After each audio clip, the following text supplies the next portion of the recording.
ബലാത്സംഗ കേസിൽ ജാമ്യം ലഭിച്ച രാഹുൽ മാങ്കൂട്ടത്തിൽ MLA ഇന്ന് നിയമസഭയിൽ എത്തില്ല.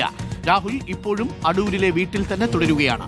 രാഹുലിന്റെ വീടിന് മുന്നിൽ കനത്ത പോലീസ് സുരക്ഷയുണ്ട്. പ്രവീൺ പുരുഷോത്തമൻ, രാഹുൽ ബജറ്റിനിടയിൽ നിയമസഭയിൽ എത്താനുള്ള സാധ്യത ഉണ്ടായിരുന്നു. പക്ഷേ രാഹുൽ നിയമസഭയിലേക്ക് ഇറങ്ങുന്നില്ല. പ്രതിപക്ഷത്തെ കൂടുതൽ പ്രതിരോധത്തിലാക്കാൻ രാഹുൽ ഇല്ല എന്നാണ് മനസ്സിലാക്കുന്നത്. രാഹുൽ നിയമസഭയിലേക്ക് എത്തിയിരുന്നെങ്കിൽ ബജറ്റിനോടൊപ്പം തന്നെ എല്ലാ ക്യാമറ കണ്ണുകളും രാഹുലിലേക്ക് തിരിയും. അത് പ്രതിപക്ഷത്തിന്റെ നിലപാടുകളെ ദുർബലമാക്കുകയും ചെയ്യും. കഴിഞ്ഞ തവണയും പ്രതിപക്ഷത്തിന് തലവേദനയായിരുന്നു രാഹുൽ മാങ്കൂട്ടത്തിൽ നിയമസഭയിലേക്ക് വന്നത്. അതുകൊണ്ട് രാഹുൽ മാങ്കൂട്ടത്തിൽ വീട്ടിൽ തന്നെ തുടരുകയാണോ Praveen? Good morning Praveen. Good morning Arun. Rahul Mankoottathil MLA Adoor നെല്ലിമുകളിലെ വീട്ടിൽ തന്നെ തുടരുകയാണ്. ഇന്നലെ സന്ധ്യയോടെയാണ് ജയിൽ മോചിതനായ ശേഷം രാഹുൽ മാങ്കൂട്ടത്തിൽ അടൂരിലെ വീട്ടിലേക്ക് എത്തിയത്. ആ സമയം മുതൽ തന്നെ ഇവിടെ കനത്ത പോലീസ് കാവലാണ്. നമുക്ക് കാണാം, പോലീസ് ജീപ്പ് ഉൾപ്പെടെ ഇവിടെ പാർക്ക് ചെയ്തിട്ടുണ്ട്. വീടിന്റെ മുൻവശത്ത് തന്നെ പോലീസ് കാവലുമുണ്ട്. ഇന്നലെ കൂടുതൽ പോലീസുകാർ ഇവിടെ ഉണ്ടായിരുന്നു.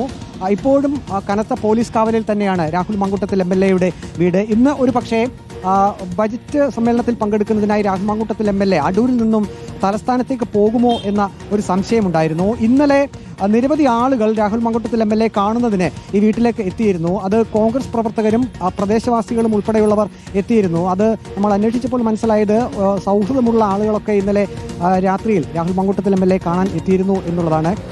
ഒരുപക്ഷെ ഇന്ന് പുലർച്ചെ തിരുവനന്തപുരത്തേക്ക് പോകും എന്ന ഒരു സൂചന കൂടി ഉണ്ടായിരുന്നു. ഏതായാലും രാഹുൽ മാങ്കൂട്ടത്തിൽ MLA ഇപ്പോഴും അടൂർ നെല്ലിമുകളിലെ വീട്ടിൽ തന്നെ തുടരുകയാണ്. ഇനിയിപ്പോൾ ഏതായാലും തലസ്ഥാനത്തേക്ക് പോകാനുള്ള സാധ്യതയില്ല എന്നാണ് നമുക്ക് മനസ്സിലാക്കാൻ കഴിയുന്നത്. ഇപ്പോഴും പോലീസ് കാവലിൽ തന്നെയാണ് ഈ വീടും പരിസരവും എല്ലാം ഉള്ളത്. അരുൺ, ഓക്കെ, ഇപ്പോൾ സമയം 8 മണി കഴിഞ്ഞ് 18 മിനിറ്റ്. ഇനിയിപ്പോൾ തലസ്ഥാനത്തേക്ക് തിരിച്ചാലും 10:30 കഴിയുമല്ലോ.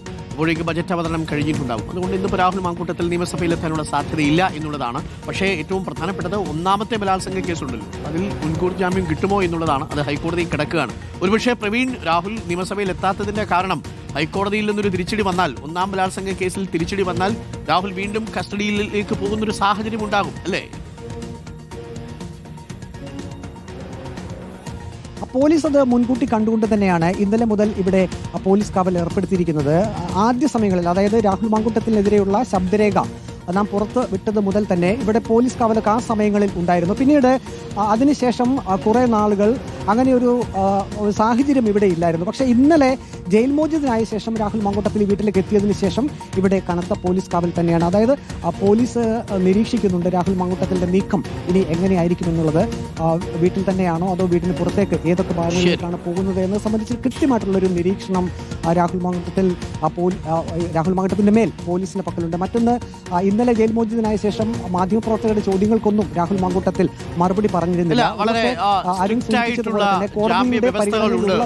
പറയാൻ കഴിയില്ല പ്രവീൺ, കാരണം 1ഉം 2ഉം കേസുകളിലും കണ്ടീഷനിലാണ് നിൽക്കുന്നത്. ഒന്നാമത്തെ കാര്യത്തിലാണെങ്കിൽ മുൻകൂർ ജാമ്യം ഇതുവരെയും അനുവദിച്ച് കിട്ടിയിട്ടില്ല. നോട്ട് ടു അറസ്റ്റ് മാത്രമേ ഉള്ളൂ. അതാണെങ്കിൽ ഹൈക്കോടതി ഇന്നലെ വളരെ രൂക്ഷമായ ചില പ്രതികരണങ്ങൾ കൂടി നടത്തി.